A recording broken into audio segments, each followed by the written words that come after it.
Assalamu alaikum wa rahmatullahi ta'ala wa barakatuh. Welcome to another session at Almustamie.online.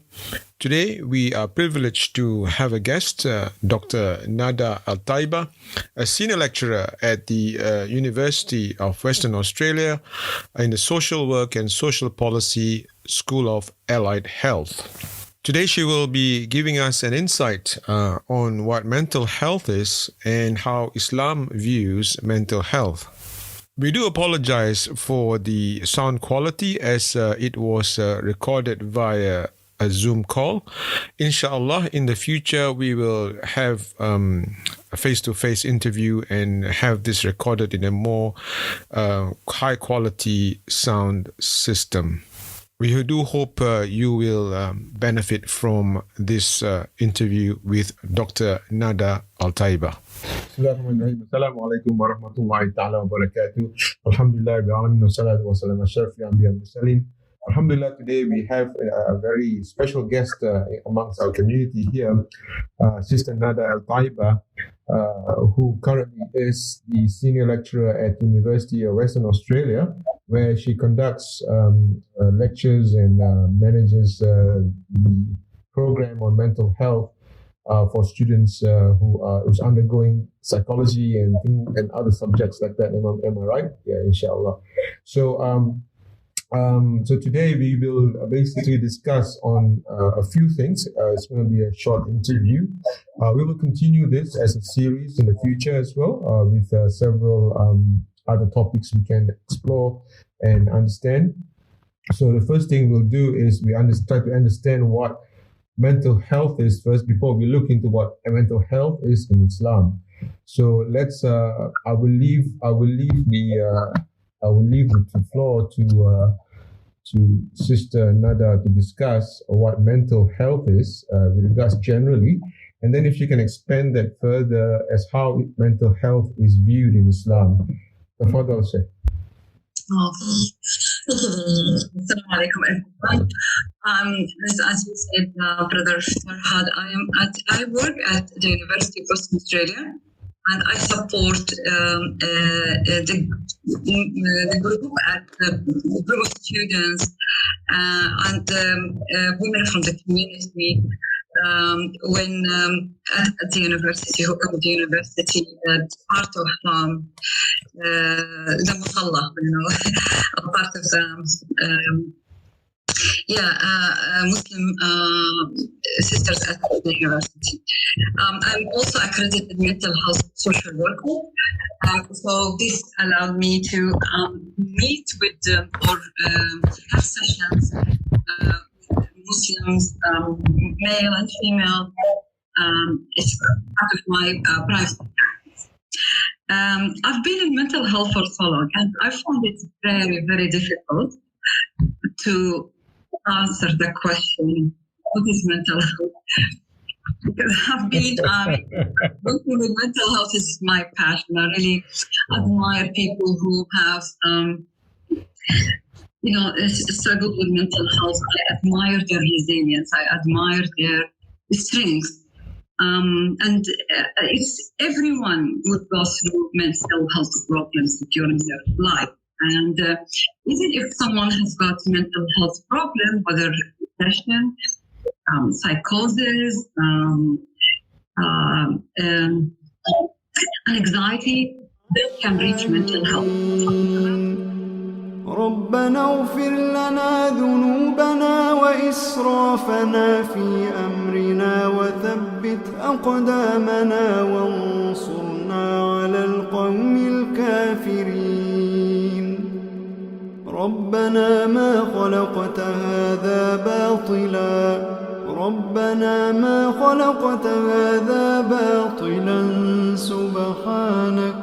سبحانك فقنا عذاب النار ربنا إنك من تدخل النار فقد أخزيته وما للظالمين من أنصار ربنا إننا سمعنا مناديا ينادي للإيمان أن آمنوا بربكم فآمنا ربنا فاغفر لنا ذنوبنا وكفر عنا سيئاتنا وتوفنا مع الأبرار ربنا وآتنا ما وعدتنا على Bismillahirrahmanirrahim. Assalamu alaikum wa rahmatullahi ta'ala wa barakatuh. Welcome to another session at Almustamie.online. Today we are privileged to have a guest, Dr. Nada Al-Taiba, a senior lecturer at the University of Western Australia in the Social Work and Social Policy School of Allied Health. Today she will be giving us an insight on what mental health is and how Islam views mental health. We do apologize for the sound quality as it was recorded via a Zoom call. Inshallah, in the future we will have a face-to-face interview and have this recorded in a more high-quality sound system. We do hope you will benefit from this interview with Dr. Nada Al-Taiba. Bismillahirrahmanirrahim. Assalamu alaikum wa rahmatullahi ta'ala wa barakatuh. Alhamdulillah, bi'alamin wa salatu wa salam ashrafil anbiya wal mursalin.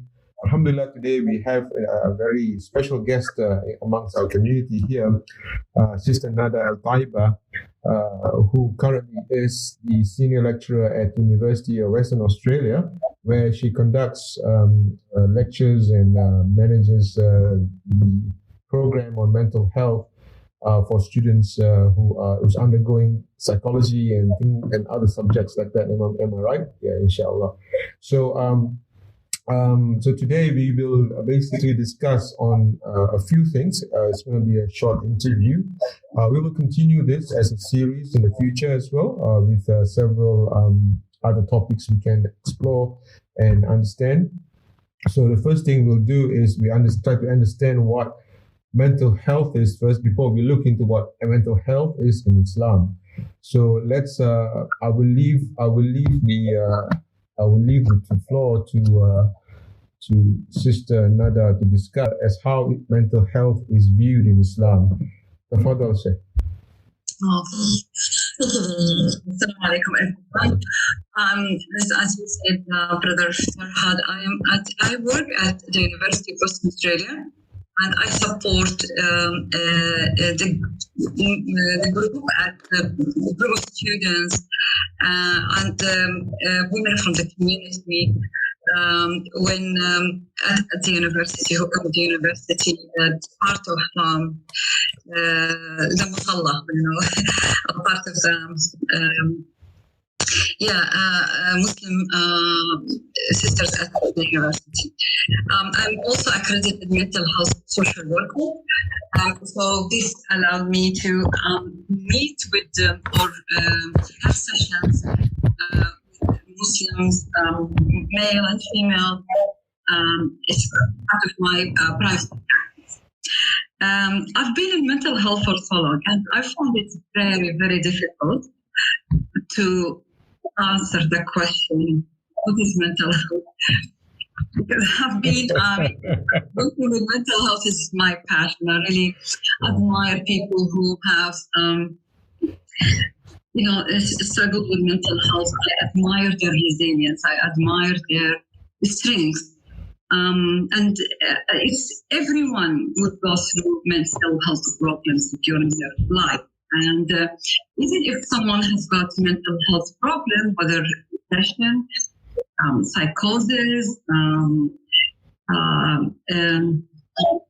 anxiety, they can reach mental health. It's about managing problems, managing the illness, managing the psychological difficulties. And it has very wide definition. Now, before it's like we thought about mental health people who were in the hospital, but more recently, gradually, we are seeing people who have some social problems, like domestic violence or relationship problems or difficulties with the change, or refugees or migration. People who are exposed into different changes. Believe me or not, sometimes even the changes positive. People still have the grief with the change. So any change affects our own, the balance of our life. We can say it's mental health problem, and we have the right to seek and the balance of mental health. Yes. And to reach, I can live with the problem. I can develop, I can use my resilience, I can go back to being able to have a mental health, balance. So it's very wide. Yeah, I understand mental health is such a wide field, and then wide vast knowledge, and requires a lot of attention to many details and things. I understand that, but generally, I think from what I understand from what you say, mental health, correct me if I'm wrong, mental health is what we as a human being, we have our physical body, which we take care of, which we manage, which we provide for our own health in terms of exercise, food, nutrition, and things like that.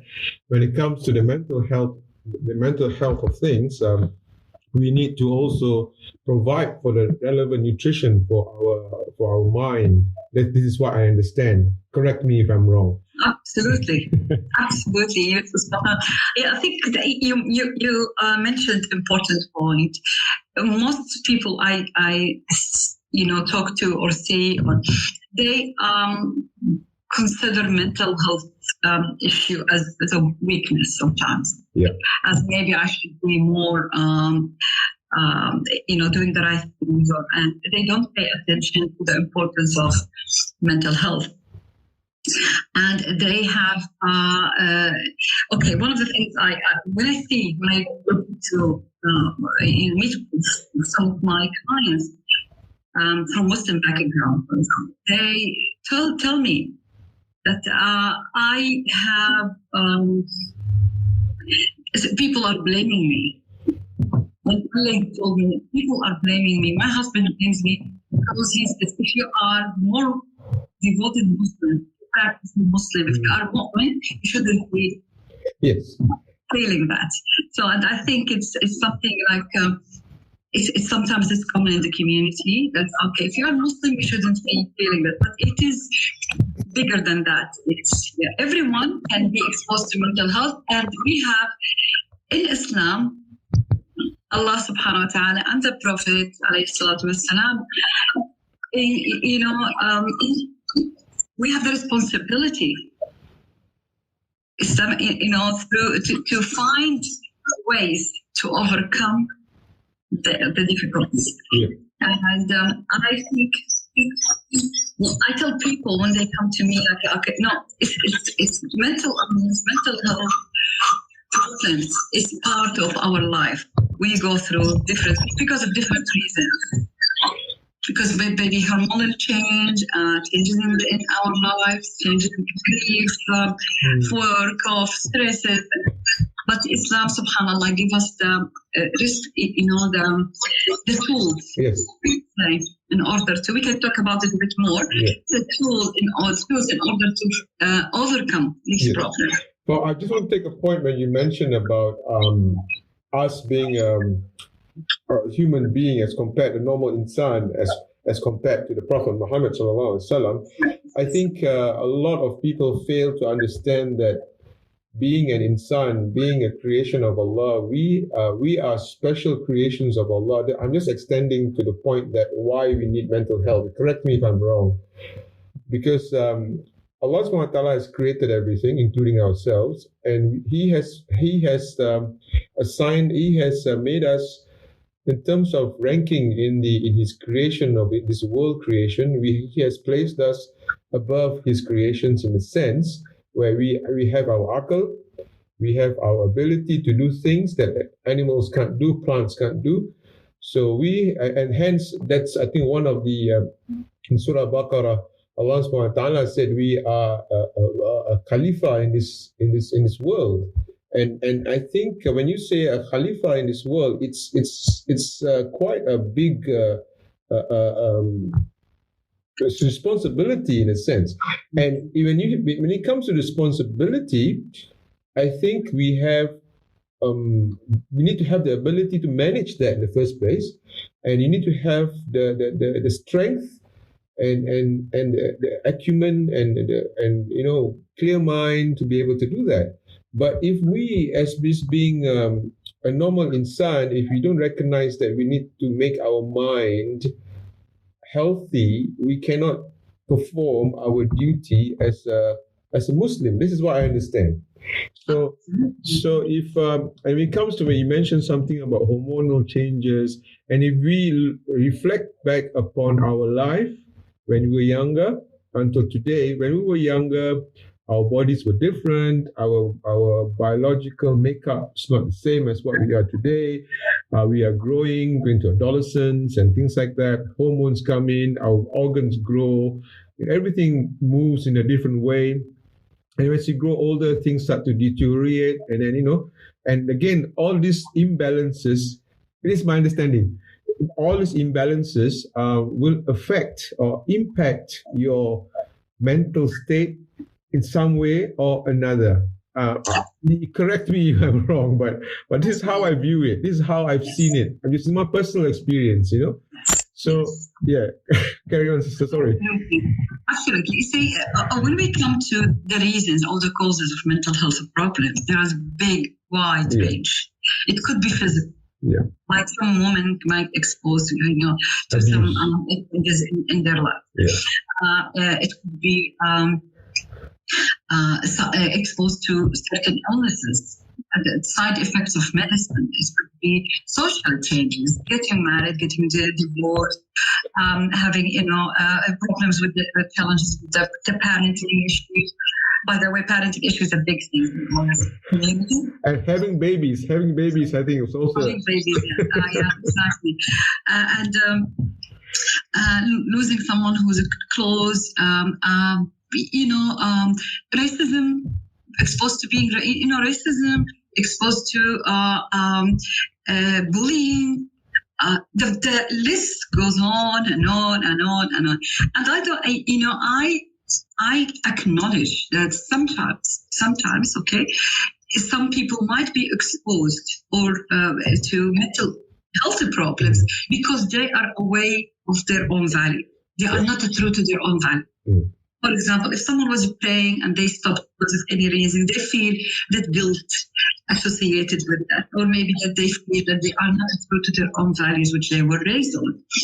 They want to have some problems of their identity as Muslims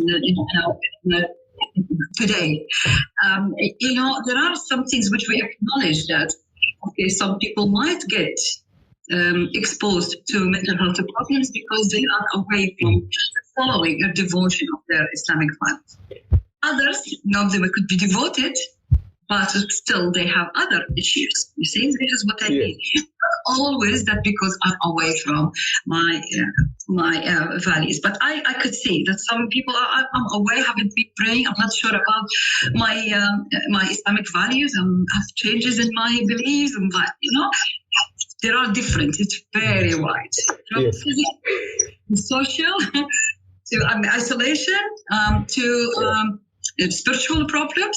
Sometimes connection. Yes. Could be political. Yes. It could be cultural. There are different things.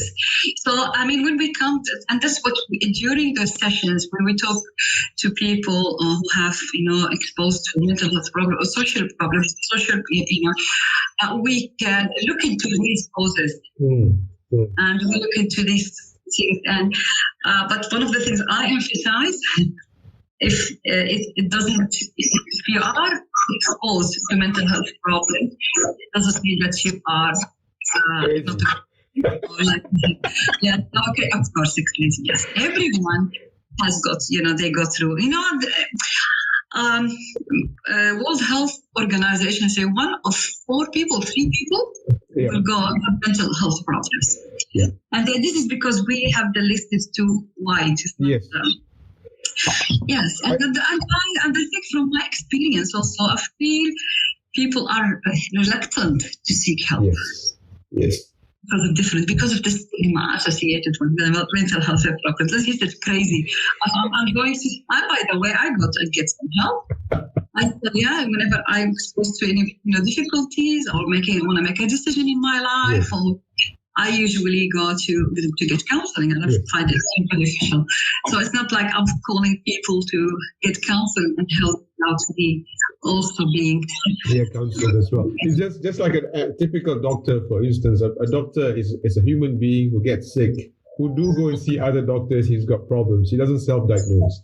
The same goes for our mind, I think. Coming back to the first issue, I think to debunk, not to the first issue, but the root cause of understanding, mental health, in my opinion, is we need to debunk among the community that mental health is part and parcel of our development, human development. I think it is part and parcel of human development, whether you're a child or whether you're an adolescent, or whether you're a youth or whether you're a senior, doesn't matter. Throughout the stages in your life, you will be challenged with mental challenges and obstacles and changes in your life. I think one of the things which we faced when we were young. I still remember when I was young, when I was 12 years old. We have we call it the primary school leaving examination. So before you go to high school, there's an examination, and I remember I was anxious. I was worried. Did I study? Did I this? Oh, my friend is scoring. He's always top in the class, and so these kinds of things. It may sound trivial to some, but I think it is a challenge for children. Hence, today, if you go to school today, as what I went to school before, the teachers are approaching it in a different manner. Like example, you can be a failure doesn't mean that you are no good. Failure means that you didn't know how to do it, and we'll fix it for you. So it can become a mental issue for children if they feel that failure is a reflection on their abilities. And it is a fact. Children do have mental health problems like that. Of course. And our community don't recognize that. No, absolutely. I mean, children will be exposed sometimes to isolation. Sometimes they be exposed to, bullying at school. It's a big problem. Racism. There are different things. Even like feeling not connected with the parenting. Feeling, all these isolated. Yes, they do. They have lots of issues. Maybe they're not doing well with the school. This will reflect on being not very confident. And there are lots of things, maybe behavioral problems, and they respond by being not connected with the family. Yes. Some behavioral problems, demonstrate maybe that this child has problems. For example, they might have aggression towards the adult or withdrawing from the rest of the family or school. Maybe sometimes lying. Yes, lying is a big indicator. Lying is a big indicator amongst children. Once they start lying. Yes, so and it might not be because they are, not, their bad values or bad, or there's a problem with that. It's just because it's an indication that they have probably maybe depression or an anxiety, and we need to recognize and acknowledge that children, yes, they do have lots of challenges, and they are sometimes prone to expose to mental health problems.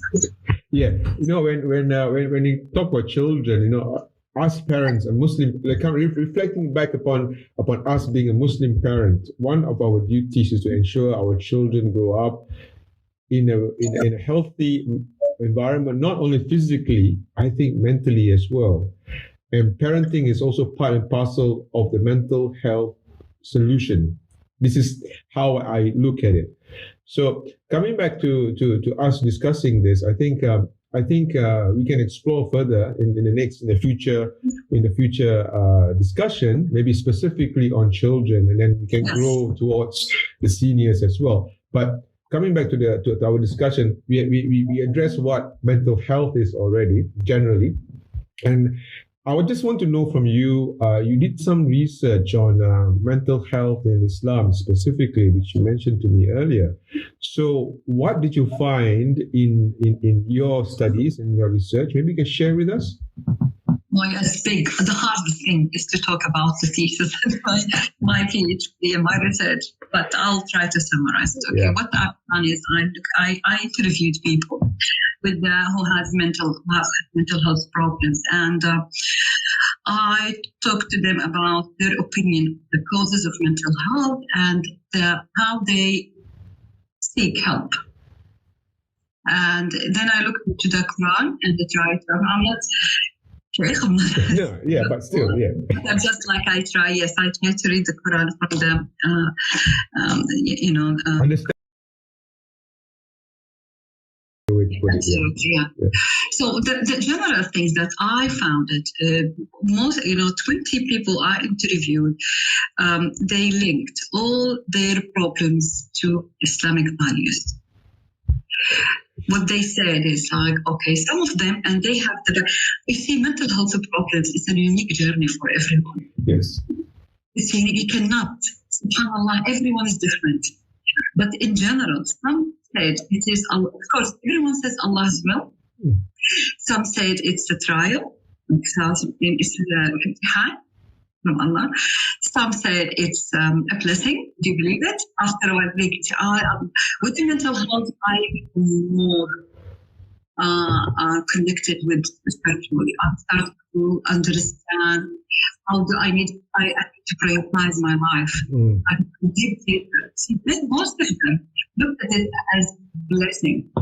Maybe one or two look at it as punishment because I wasn't following. I was doing the wrong thing, and Allah punished me. But despite that, they can find they were despite being like this is punishment.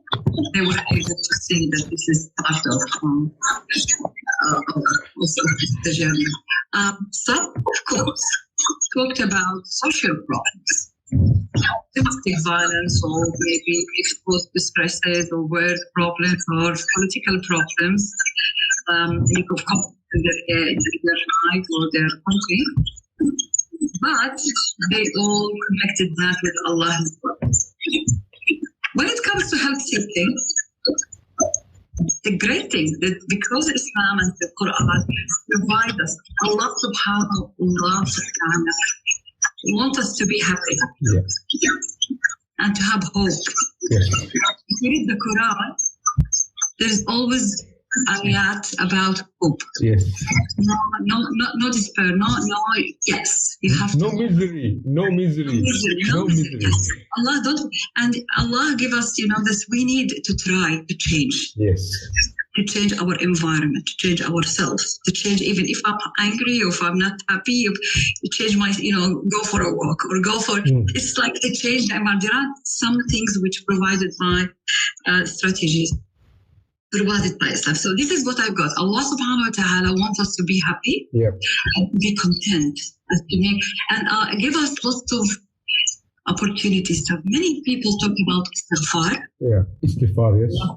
Allah Ghafurun Rahim. So even people who talked about punishment, they said, subhanallah, but Allah is Ghafur. Yes. So I always, remind myself that this is istighfar. So despite that, this is something, it's consequences of my own doing, but because of this istighfar. Others talked about, other things like making sadaqah or empowering themselves by being more about connected with spiritually, praying more. Some people said, I cannot pray now because of my mental illness. But I know that Allah subhanahu wa ta'ala is Ghafoor, that I can do other things. I can always go back and be, the commitment to prayer. But in general, there is lots of wide range, even like going to the doctor or getting help. It's part of the responsibility which Rasul alayhi salatu wasalam gave us. Yeah, I think coming back to what your studies are, I just want to confirm if you can confirm with me on your research and your readings and your seeking of knowledge with those others who know, is there any point you found in your search that Allah says that we all have weaknesses, and we all have should I say not weaknesses, but not disability, but we are not able to do everything in a sense. We're just human beings. I mean, I just want to wonder whether, especially with the mind, you got to go. But what I'm trying to get at is there anything you find in there which says go seek help from somebody who knows? Yes. Yeah. Yes, Rasul alayhi salatu wasalam, when he talked for Muslims, he asked Muslims to go and seek help from even non-Muslim. Yes. And medical and and anything. That's, yes. Yeah. Yes, you get help even from non-Muslim. If you don't find a Muslim who provide you with medication or help or medicine or treatment, you can go even for non-Muslims. And yes. This is proven in the Sirah or Hadith of Rasulullah.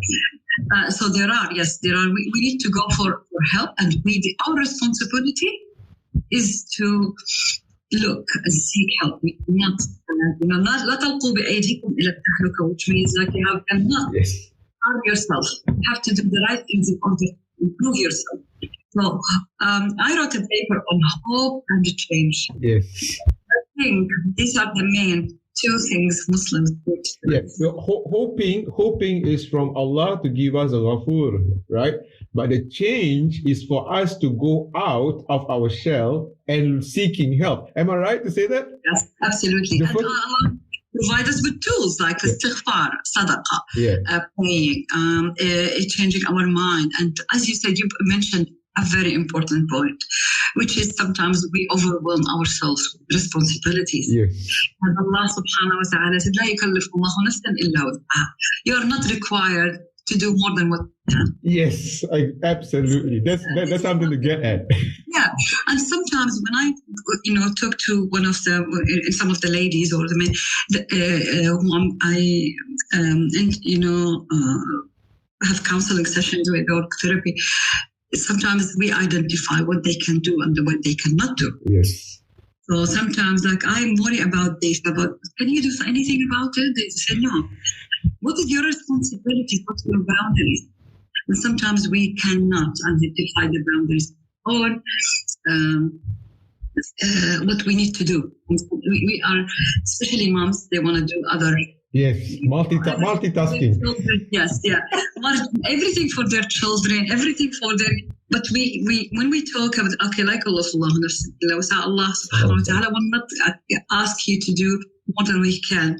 And we need to understand our responsibilities, our own limitation, our own, and we need to look after ourselves. So, subhanAllah, even the times of the rest is well identified in Islam. 8 hours sleep. Sleep, even during the day, when to wake up, the routine, everything is, if we look at it, we have wide, rich, comprehensive,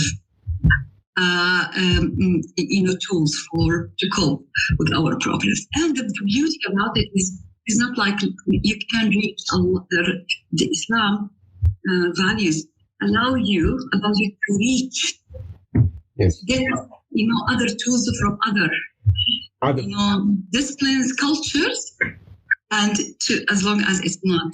MashaAllah. Contradicting with the Islam. So it's like we need to be open-minded. One of the things I was talking to my friend, lovely Sumaya, and the group of Muslim ladies, CWA, the smile, smiling to others. Yes. This is something you are reaching. You are building community. Yes. When you smile to your colleagues, if you see a Muslim woman or Muslim, family going by and say Assalamu alaikum or smile, this is connection. Yes. A lot of person was like, Assalamu alaikum, mashallah. Even I'm not gonna meet them. Maybe this is the only time that it's like, it's like this is the brotherhood and sisterhood. And not only for that, also reaching out For out to others, yeah. Subhanallah.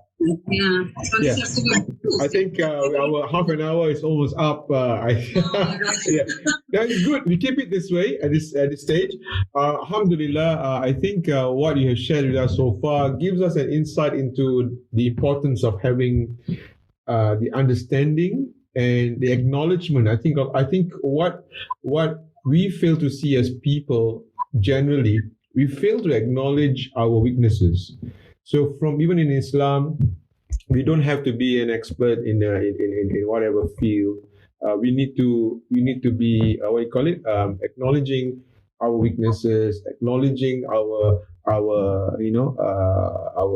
shortcomings, as the word to use, shortcomings. But we tend not to do that. And when we acknowledge that we do have our shortcomings, we need to address it. This is just a summary of what we have discussed today. So when to address it, we need to seek help, whether from the two portions you mentioned just now. The first one is hope. You mentioned your research, your hope and change. And that is significant, I think. Hope, it's of course we hope. It's you have to hope. Everybody have to hope. And hoping here refers to our hope, not to ourselves, but our hope to Allah subhanahu wa ta'ala azza wa jal, and for what He has given us. Hoping Him to be the Al-Ghafur, Ar-Rahman, to give us all the rahmah and barakah and His blessings and open the doors for us. That's all we can ask from Him. That's the hoping part. But then, even I think from my understanding, that the Sirah also mentioned that you're not supposed to sit down on a prayer mat and just hope. Your risk won't come down just by sitting down on your prayer mat. So you need to go out and look for work. I think for same goes for our health as well, our mental health as well. Absolutely. We need to step out from our prayer mat and look. Yes, it's wonderful. Yeah. Exactly. We need to make an effort. Yeah. And it's not like about efforts. It's just like to do. Even taking risks is enough effort. Yes. Just to identify, okay, what's my next? Maybe you're doing a lot. You need to pause. You need to connect. You need to ground yourself. There are lots of things we need to do. But Islam, alhamdulillah, we are. I know our time is completely. But what I think, when I look at different theories, frameworks, I learn a lot. When I look into some of these, oh my God, this is in Islam. This is the heart of the Islam. Everything about mindfulness, how to connect with people and how to connect with others, how to take rest. So everything is connected. Yes. Okay, so Jazakallah here, Sister Nada. I think for now we will stop here, and then inshallah we will catch up again sometime next week when you're available, and we will discuss it again. Maybe this time around we'll meet up in a coffee shop somewhere rather than online, and get another person involved in the conversation. It'd be great. And then nice cup of coffee and then nice place, and then we'll talk some more, inshallah. So anyway, Jazakallah here for your time. It's Sunday, and I hope you spend time with your family and enjoy the last few hours of Sunday. Jazakallah here, Dr. Nada Al-Taibah. Inshallah, we will continue this conversation in the next week and catch up on other topics on mental health. We do hope that you do visit your general practitioner if you do have any issues, or contact the nearest social worker, or contact Beyond Blue to assist you with your mental issues or health issues. Wabillahi taufiq wal hidayah. Wassalamu alaikum warahmatullahi ta'ala wa barakatuh.